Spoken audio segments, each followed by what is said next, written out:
हुन्छ, हामी यस बिचमा परमेश्वर वचन सुन्नको लागि जाँदैछौँ। आउनुहोस्, हामी पुस्तक रोमीको 13औं अध्यायमा आइपुगेका छौँ अनि हामी रोमीको पुस्तक 13 अध्यायमा आज जाँदैछौँ र पुस्तक रोमीको 13 अध्याय महत्त्वपूर्ण छ। र यस प्रकारले परमेश्वरले हामीहरूलाई धेरै सत्यताहरू सिकाउँदै आउनुभएको छ र अब हामी ख्रीष्टमा आएका छौँ र परिवर्तित जीवन कसरी जिउने त यसको सिलसिलामा हामीले 12 अध्यायबाट हेर्दै आइरहेका छौँ कि हामी सबैलाई परमेश्वरले सबभन्दा पहिला त आफ्नो ठाउँ ठेगानमा बस्न प्रभुले भन्नुहुन्छ। भन्नको मतलब आफ्नो विषयमा जति सोच्नु पर्दछ त्योभन्दा बढी नसोच, तर परमेश्वरले हरेकलाई बाँडिदिनु भएको विश्वासको नाप अनुसार सचेत भएर सोच। त परमेश्वरले हामी सबैलाई वरदानहरू दिनुभएको छ, अर्थात् शरीरमा विभिन्न स्थानहरूमा अङ्गहरू राखिए जस्तै परमेश्वरले हामीहरूलाई मण्डलीमा राख्नुहुन्छ, विभिन्न वरदानका साथ राख्नु भएको छ। है, जे वरदान दिएको छ हामी त्यसमा खुसी हौँ, त्योभन्दा बढी हामी नसोचौँ। र त्यस पछाडि हामीले दिउँसोको सभामा हामीले यो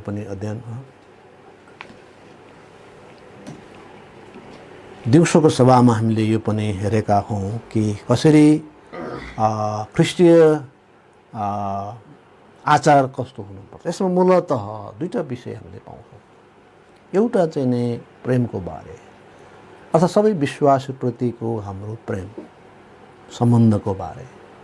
अर्को चाहिँ नै भातृ प्रेमको बारे, कि पारस्परिक रूपमा हामी कसरी जिउनु पर्दछ त, कसरी अघि बढ्नु पर्दछ। होइन, त प्रेमको सम्बन्धमा सबभन्दा पहिला त हामीले पाउँछौँ कि सबैको हामीले उद्धारको निम्ति प्रार्थना गर्नुपर्छ। यो एउटा महत्त्वपूर्ण पक्ष यो।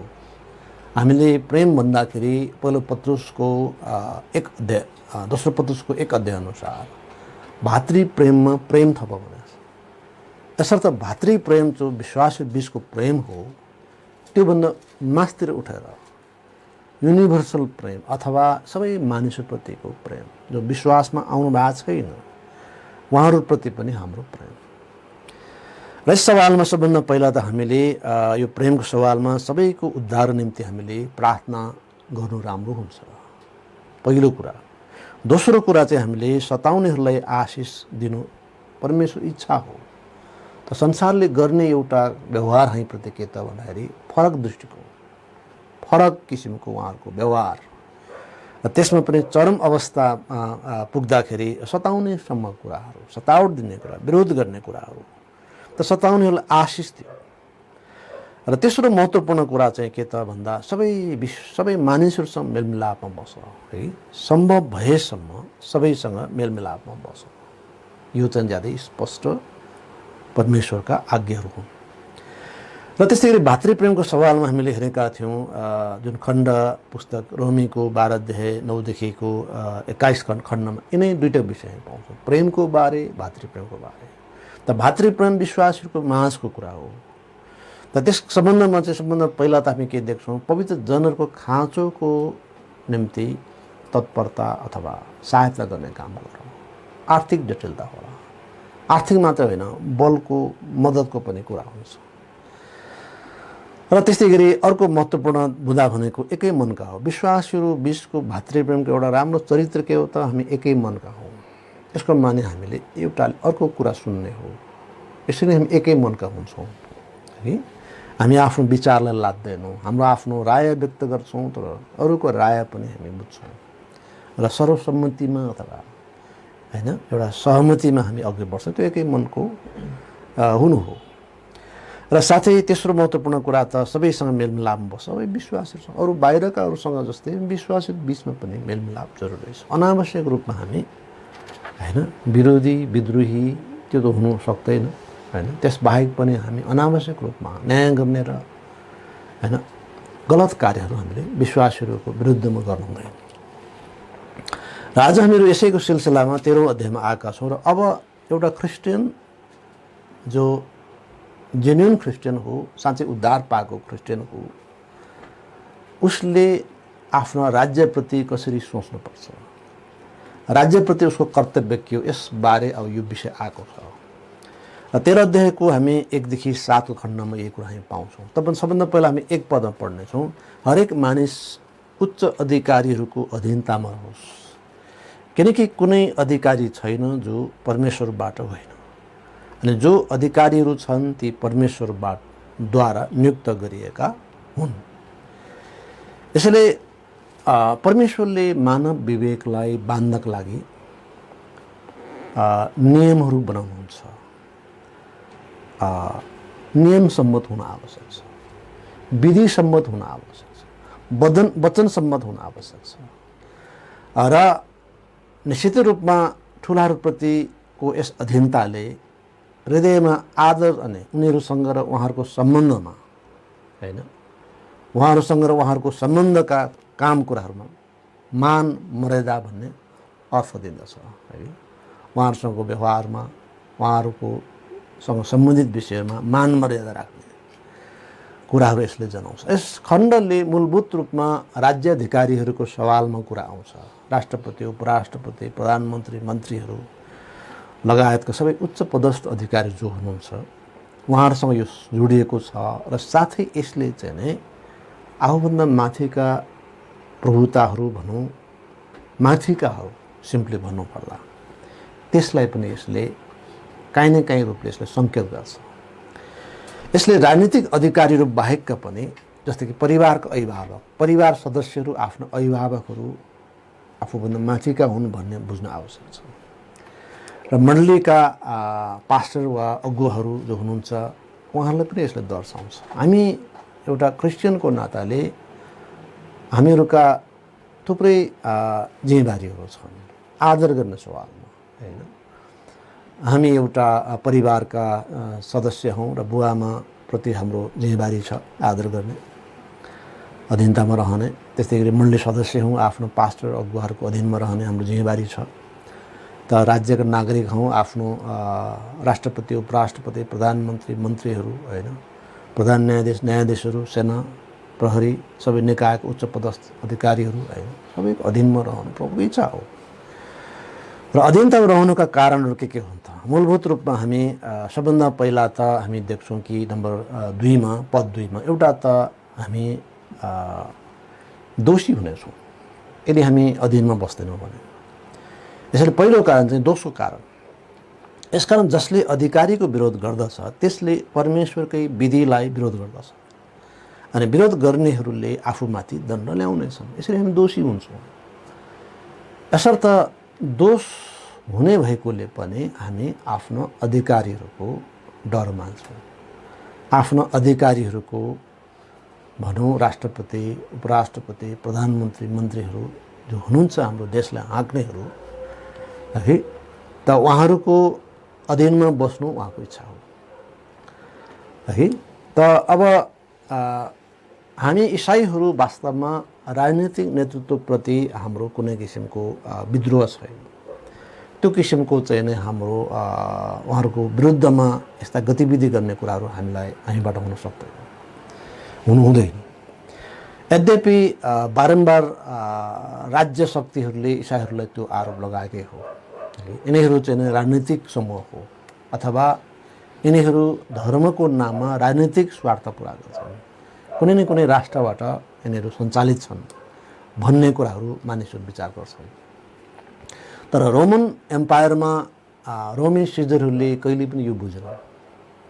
र हामीले जसरी रोमीहरूले लेखेको पत्रमा, जो रोमी क्रिस्चियन्सहरूले लेखेका पत्र हो, यसमै पनि प्रश्न लेखिया छ कि आफ्नो सिजरको, आफ्नो उच्च पदस्थ अधिकारीहरूको अधीनमा रहनुपर्छ। यसले रोमन शासकहरू, रुलर्सहरू कहिल्यै पनि क्रिस्चियनको विरुद्धमा लागेन अघिल्लो चरणमा।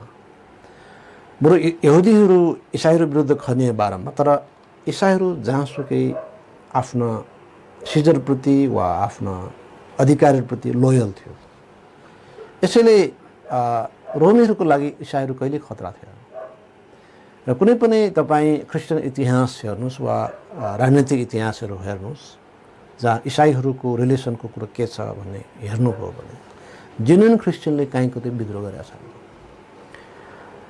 र कतिपय चाहिँ नै अब फरक मतकाहरूले निश्चित रूपमा गलत किसिमको काम कार्यहरू पनि गरेकै हो। अघि जस्तै मैले भनिहालेँ बेला बखत म भन्छु क्रुसेडहरूको कुरा, र क्रुसेडहरू जेन्युन क्रिस्चियनले गरेको होइन, यो नितान्त क्याथोलिक पोप र क्याथोलिक इन्स्टिट्युसनले गरे यो कुरा थियो, र जसको हामी सधैँ अस्वीकार गर्छौँ। त्यो गलत थियो। युद्ध गर्नु नै इसाईहरूको लागि अस्वीकार्य कुरा हो, र हामी देख्छौँ कि यो प्रकारले इसाईहरू जेन्युन क्रिस्चियन कहिले पनि राज्यको विद्रोहमा उठेनन्, र जुन नागरिक जुन देशमा छ त्यस राज्यप्रति लोयल हुन्छ। जस्तो हामी नेपालमा छौँ, हामी हाम्रो देशलाई आदर गर्छौँ, हामी आफ्नो देशलाई प्रेम गर्छौँ, हामी यस देशका नागरिक हौँ, र हामी हाम्रो देशको झन्डालाई आदर गर्छौँ, राष्ट्रिय गानलाई आदर गर्छौँ, होइन, कानुनलाई आदर गर्छौँ, संविधानलाई आदर गर्छौँ, र नेपाल बाहेक हाम्रो अरू कुनै राष्ट्रसँग लेनदेन छैन। यसर्थ यो नितान्त भ्रम हो कि इसाईहरू राजनीतिक पृष्ठ पोषण गर्छन् भन्ने कुरा चाहिँ गलत कुरा हो। र अब यीशु प्रभु स्वयंलाई पनि यो आरोप लगाएकै हो है, यीशुलाई पनि त्यो आरोप लगाएकै हो कि यीशुले चाहिँ नै सिजरको विरुद्ध बोलिरहेछ। पिलातस सामु यो आरोप त लगाएकै हो, र आफूलाई राजा घोषणा गर्दै सिजरलाई कर तिर्न रोक लगाएको भन्ने आरोप यीशु ख्रीष्ट विरुद्ध लगाइएकै थियो, जुन तपाईँले लुका 23:1-3 पाउनुहुन्छ। लुका 23:1-3 यसले आफूलाई राजा बनाइरहेछ, अनि सिजरलाई कर नतिर्नु, यो कति विद्रोही राजविद्रोही सुनिन्छ यसो हेर्दाखेरि। तर यीशु कहिले त्यस्तो हुनुहुन्थेन, र यस प्रकारले यीशुलाई छोडिदिन चाहेका पिलातसलाई यीशु विरुद्ध राजनीतिक आरोप लगाएका थिए पिलातस अगाडि, जुन कुरा हामी यो 19:12 पाउँछौँ। तर यीशुले बारम्बार भन्नुभएको थियो कि उहाँको राज्य यस संसारको होइन। यो 18:36 लेखेको छ, मेरो राज्य यस संसारको होइन। यसैले उहाँको राजनीतिक नेताहरू वा नेतृत्वसँग कुनै उहाँको लेनदेन थिएन, अथवा उहाँहरूको विस्थापन गर्न उहाँ आउनुभएको होइन। र हामी देख्छौँ कि इतिहासभरि नै यो भएको हो कि इसाईहरूलाई बारम्बार चाहिँ नै आरोप त लगाएको हो, राजनीतिक पृष्ठपोषकहरू हुन् यहाँ त्यहाँ, तर बारम्बार प्रेरितहरूले चेलाहरूले सिकाएको कि हामी आफ्नो अधिकारीहरूको विरुद्धमा होइनौँ, तर उहाँको अधीनमा बस्नुपर्छ। जुन कुरा पावलले रोमी 13 भनेको छ, र पहिलो तिमोथी 2:1-3 पनि उल्लेख गरेका छ। त्यसै गरी पत्रुसले पनि उल्लेख गरेका छ पहिलो पत्रुस 2:17 कि राजाको अधीनमा बस्छ। त्यसैले इसाईहरू राजनीति गर्दैन वास्तवमा, कोही पर्सनल रूपमा जालान्, राजनीति होला, मन्त्री पनि होला, त्यो केही छैन, राष्ट्रपति पनि हुनसक्छ। तर इसाई एउटा समूह वा चर्चको रूपमा त्यसरी प्रस्तुत हुँदैन, राजनीतिक पार्टीको काम चर्चले गर्दैन। यसरी पहिलो कारण चाहिँ नै हामी अधीनमा रहनुपर्ने कारण चाहिँ के त भन्दा दोषको कारण, कि प्रभुले भन्नुभएको छ अधीनमा रहौँ, त अधीनमा रहन्नौँ त हामी दोषी हुन्छौँ। र दोस्रो कारण चाहिँ के त भन्दा हामी 3 र 4 पदमा पाउँछौँ, क्रोधको कारण, अथवा राजनीतिक अधिकारीहरूको हातमा तरवार हुन्छ। यदि हामी राजनीतिक अधिकारीहरूको विरुद्ध उभिन्छौँ भने हामी क्रोध भेटाउँछौँ, तरवार खान्छौँ।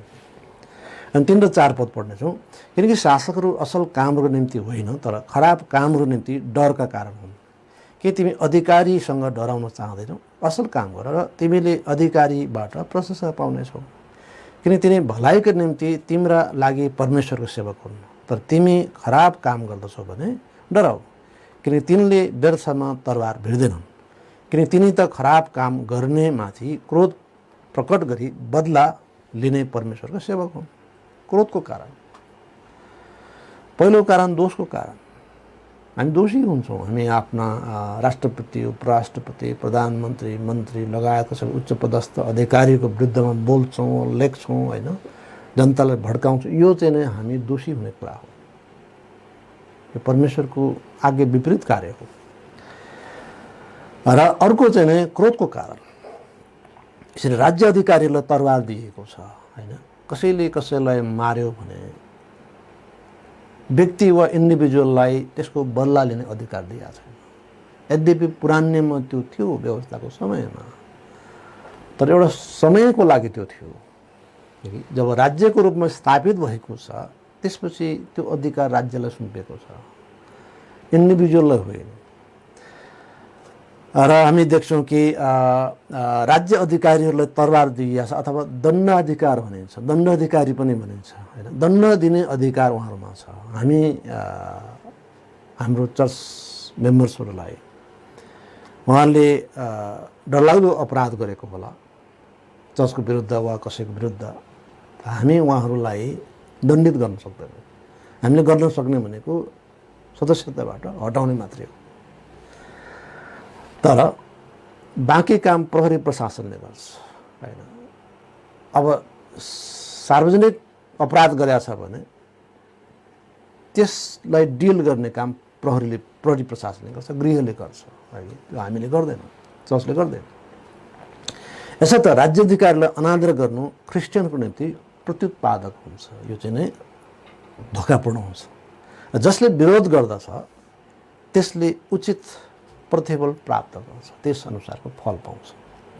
यसकारण शासकहरू डरका कारण हुन्, तर इमान्दार अनि नियमसम्मत जिउनेहरूले अधिकारीसँग डराउनु पर्दैन। किनभने अधिकारीहरू बदमासीका लागि मात्रै डराउनु पर्ने व्यक्तिहरू हो। राम्रो काम गर्नलाई त उल्टै प्रशंसा दिन्छ होइन। चाहे क्रिस्चियन होस् जोसुकै होस्, उल्टै मेडल प्राप्त गर्छ उसले होइन। पढाइमा राम्रो गरे होला, समाजसेवा राम्रो गरे होला, राज्यका आफ्नो प्रशंसा दिने आफ्नो सिस्टमहरू छ, त्यसको चाहिँ नै भागीदार हुनसक्छ। र तेस्रो चाहिँ नै कारण चाहिँ किन हामी अधीनमा रहन्छौँ भन्ने सिलसिलामा अर्को तेस्रो कारण चाहिँ विवेकको खातिर। हामी 5 पद पढ्नेछौँ।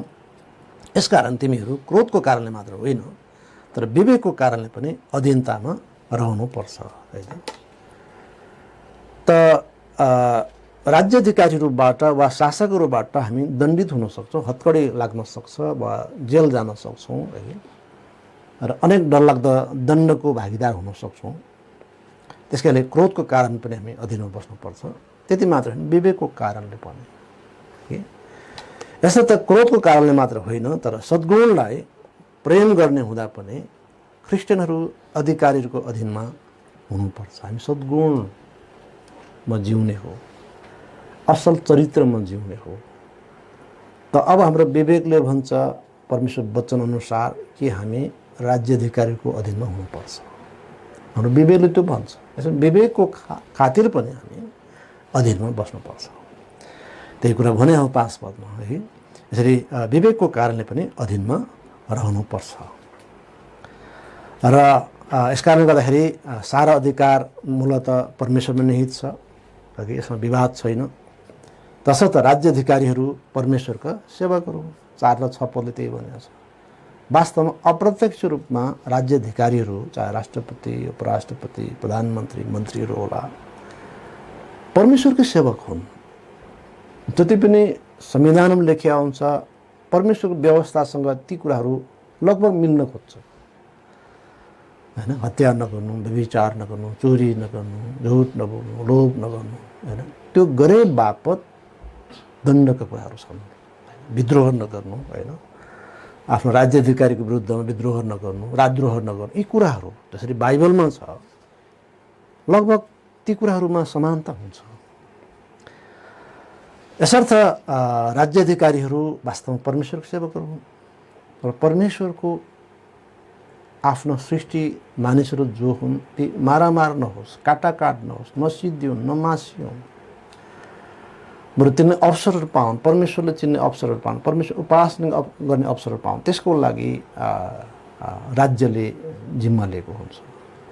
जनसुरक्षाको, जनस्वास्थ्यको हैन, र शान्ति र अमन चयन खलल हुन नदिने यस्ता कार्यहरू राज्यले चाहिँ जिम्मा लिएको हुन्छ। यसैले उहाँहरू हाम्रो सेवक हो वास्तवमा हैन। र यसो भएको हुनाले यद्यपि उहाँहरू हाम्रो मालिक हुन्, तर ती परमेश्वरका सेवकहरू हुन् हैन। अब जुन शब्द अङ्ग्रेजीमा मिनिस्टर प्रयोग हुन्छ र नेपालीमा मन्त्री भनेको छ, मिनिस्टरको खास अर्थ चाहिँ सेवक हो। लगभग हाम्रो बाइबलमा जुन डिकनहरूको जुन उल्लेख गरेको छ लगभग त्यस्तै जस्तो हो, सेवा गर्नेहरू हो। मन्त्रीभन्दा मालिक जस्तो बुझियो होला, तर मूलत जनताको सेवा गर्ने सेवकहरू हो। राम्रो व्यक्तिहरू उहाँहरू होइन। यसो भएको हुनाले ती चाहिँ परमेश्वरको सेवकहरू हुन् र उनीहरू यसर्थ दुष्टताका निम्ति डर हुन्। जसले दुष्टाइ गर्छ तिनका लागि ती डर हुन्, आतङ्कका कारण। तिनले हतकडी लगाउँछ, तिनले जेल हाल्छन्, तिनले अनेक दण्ड सजाय जे तोकिया छ त्यो गर्छन्। र दोस्रो कुरा चाहिँ असल कामहरूका लागि चाहिँ ती प्रशंसक हुन्। राम्रो काम गरेछ गोल्ड मेडल दिने काम गर्छ अथवा पदकहरू दिने काम राज्यले गर्छ। जो चाहिँ वर्षमा होइन राष्ट्रपतिको हातद्वारा त्यो दिने गर्दछ। त्यो चाहिँ होइन क्याबिनेटले गरेको निर्णय अनुसार होइन आफ्नो क्षेत्रका होइन क्याबिनेटका चाहिँ समूह माने मन्त्रीहरू जो हुनुहुन्छ उहाँले आफ्नो क्षेत्रका कार्यक्रममा देखिएका प्रतिष्ठित व्यक्तिहरूलाई होइन तथ्यको आधारमा तिनलाई विभिन्न पदकहरू होइन मान पदवीहरू दिने कार्य गर्दछ। असल काम गर्नेका लागि जहिले पनि राज्य चाहिँ प्रशंसक हो र दुष्टाइ काम गर्नेका लागि ती दण्डाधिकारी हुन् अथवा डरका कारण हुन्। यसर्थ अब हाम्रो कर्तव्यहरू छन् कि पहिलो कर्तव्य के त भन्दाखेरि 6 पदमा लेखेको छ, किनभने यही कारण गर्दा तिमीहरूले कर पनि तिर्दछौ, किनकि तिनीहरू यही काममा निरन्तर लागिरहने परमेश्वरका सेवकहरू हुन्। यसैले उहाँहरूलाई हामीले अथवा उहाँहरूको प्रशासनिक हर पक्षमा जसरी धेरै कारिन्दहरूको प्रयोग हुन्छ, कर्मचारीको प्रयोग हुन्छ, तिनको भरण पोषणको लागि आवश्यक पर्छ पैसा र त्यो चाहिँ जनताबाट उठाइने कर र महसुलबाट गरिन्छ है। यसर्थ राज्य एउटा ठुलो इन्स्टिट्युसन हो र त्यो निकै बलियो हुन्छ किनभने उसको दायरा धेरै ठुलो हुन्छ होइन। सङ्कलनको दायरा भनौँ, आयको दायरा धेरै ठुलो हुन्छ र यीशु प्रभुले पनि कर तिर्न सिकाउनु भएको छ। मत्ती 22 मा त्यो देख्छौँ, मत्ती 22:15-22 है। र उहाँले कर पनि तिर्नु भएको छ। मत्ती 17:24-27 त्यो उल्लेख गरेको छ। प्रभुले कर तिर्नु। कतिले प्रश्न उठाए के तिमीहरूको प्रभुले कर तिर्नुहुन्छ? प्रभुलाई त्यो थाहा थियो के भन्नु खोजिरहेको हो। उहाँले पत्रुसलाई भन्नुभयो तिमी माछा मार्नु भने त्यसपछि पहिलो माछाको मुख होला त्यहाँ एउटा सिक्का भेट्छ, त्यो चाहिँ तिम्रो मेरो तर्फबाट बुझाइदियो। कर त उहाँले तिर्नुभयो र यस प्रकारले कर तिर्ने काम प्रभु आफैले पनि सिकाउनु भयो र हामी सबैले तिर्छौँ होइन। जग्गा किनबेच गर्दा कर तिर्छौँ र विभिन्न वाहन भनौँ गाडीहरूमा हामी वार्षिक रूपले करहरू तिर्छौँ होइन। र अन्य विभिन्न जे प्रावधानहरू सरकारले तोकिदिएको छ त्यसमा चाहिँ हामीले गर्नुपर्छ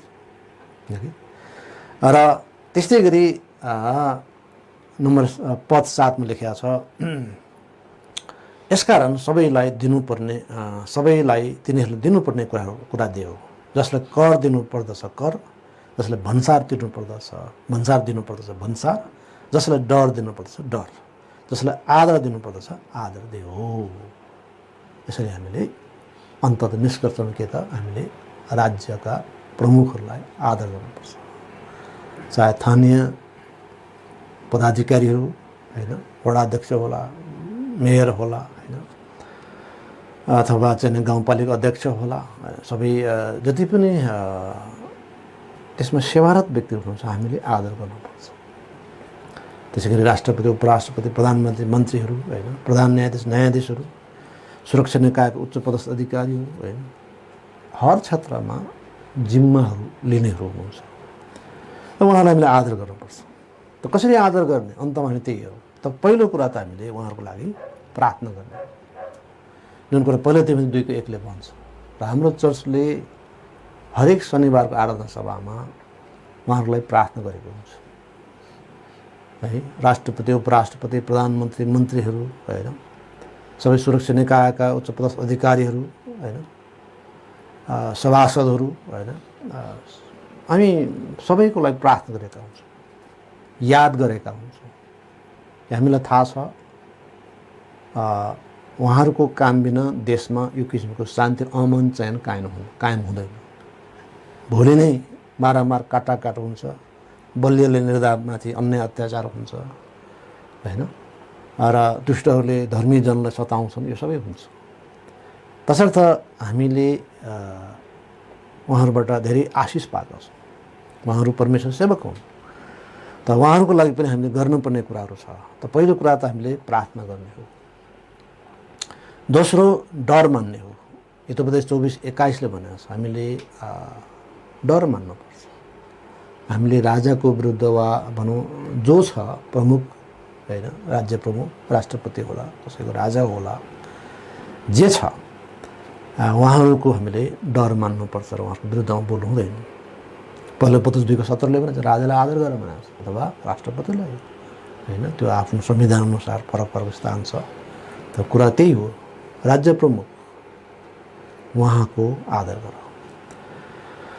साथै माछातकालाई पनि आदर गर होइन। यसरी पहिलो कुरा प्रार्थना गर, दोस्रो डर मान, तेस्रो उनीहरूको विरुद्ध खराबी नबोल होइन। उपदेश 10:20 त्यो लेखेको छ, उहाँहरू विरुद्धमा चाहिँ खराबी नबोल, बोल्नु हुँदैन। र चौथो कुरा चाहिँ तिर्नुपर्ने कुराहरू तिर। रोमी 13:7मा हामीले हेरिहाल्यौँ, कर तिर्नुपर्ने हो भने कर, भन्सार तिर्नुपर्ने भन्सार, त्यो विभिन्न विषय अनुसार छ। हामी तिरिरहेका हुन्छौँ, हरेक किनबेचमा तिरिरहेका हुन्छौँ। हरेक यस्ता जे प्रावधान हामीलाई लागू हुन्छ होइन, त्यो हामीले गरिरहेका हुन्छौँ, गर्नुपर्छ। र पाँचौँ कुरा चाहिँ अधीनमा बसेर वा आज्ञाकारी बनेर हामी उहाँहरूको अधीनमा बस्नुपर्छ, आज्ञाकारी हुनुपर्छ।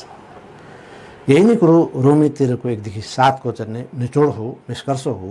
यसर्थ हरेक मानिस भनेको छ, चाहे विश्वासी चाहे गैर विश्वासी जो हुनुहुन्छ, हरेक मानिस उच्च अधिकारीहरूको अधीनतामा रहोस्।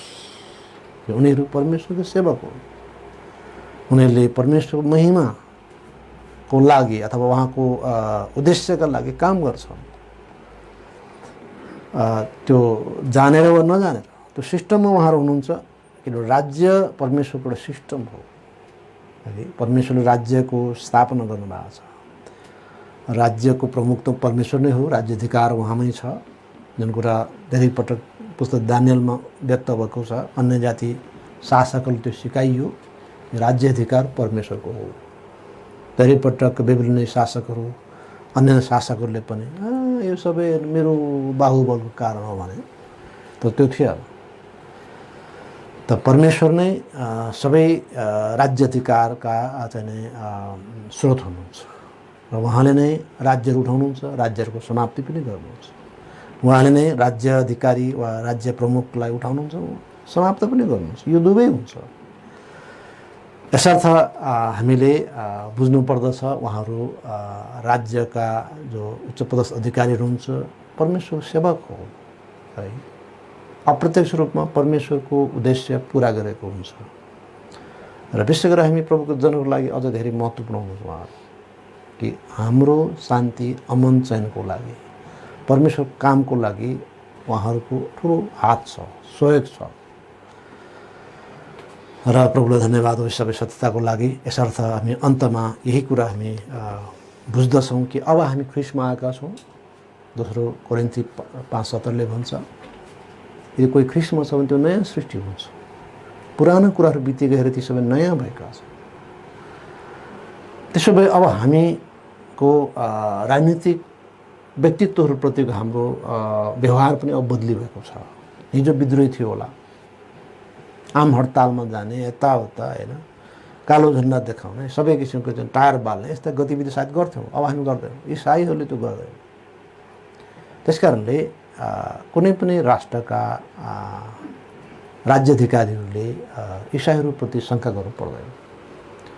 जेन्युन क्रिस्चियनले कहिले यो गर्ने छैन। हामी यसका गवाही छौँ र बारम्बार म यो भन्छु कि हामी नेपाली हौँ, नेपाली क्रिस्चियन हौँ, परमेश्वरप्रति वफादार छौँ, राज्यप्रति वफादार छौँ। कुनै पनि हालतले कुनै पनि तरिकाले हामी राज्यलाई धोका दिँदैनौँ। हामी आफ्नो झन्डालाई आदर गर्छौँ, राष्ट्रिय गानलाई आदर गर्छौँ, राज्यका संविधानलाई आदर गर्छौँ, होइन। र यसो भएको हुनाले राज्यले पनि इसाईहरूप्रति शङ्का गर्नु पर्दैन र भरोसा गर्न सकिन्छ र इसाईहरू महत्त्वपूर्ण कर्मचारी बन्न सक्छ र इसाईहरू महत्त्वपूर्ण जनसेवीहरू हुनसक्छ, समाजसेवी हुनसक्छ, होइन। प्रभुले पहिलो स्थान दिँदै जनताको लागि, होइन। मन्त्री पनि हुनसक्छ, प्रधानमन्त्री किन हुन सक्दैन, राष्ट्रपति किन हुन सक्दैन, एउटा इसाई हुनसक्छ। उसको इन्डिभिजुअल रूपमा व्यक्तिगत रूपमा त्यो गर्न सक्छ। तर मण्डली अथवा चर्च कहिल्यै पनि इन्स्टिट्युसनल्ली राजनीतिक दल होइन, राजनीतिक समूह होइन। यो प्योरली यो धार्मिक हो, परमेश्वरसँग यो सम्बन्ध राख्दछ, भक्तिसँग यो सम्बन्ध राख्दछ। हुन्छ, हामी अन्त गर्नेछौँ। प्रभुले हामी सबैलाई आशीष दिनुभएको होस् र अन्तमा हामी यही कुरा हेऱ्यौँ कि हामीले राज्यलाई आदर गर्नुपर्छ। राज्यप्रति हाम्रो चाहिँ व्यवहार अब बदलिएको छ, किनभने हामी ख्रिस्टमा आएका छौँ। हामी नयाँ जन्म पाएको छौँ, हामी जेन्युन क्रिस्चियन हौँ, खाँटी क्रिस्चियन हौँ। त हामीले चाहिँ राज्यप्रति गर्ने हाम्रो कर्तव्यहरू छन्, त्यो हामी गर्छौँ र हामी राज्यको लागि निरन्तर प्रार्थना गरौँ र साथै राज्यले पनि हामीप्रति शङ्का नगरेका हुन् र यस देशमा परमेश्वर महिमा होस्। हुन्छ, हामी अन्त गर्नेछौँ।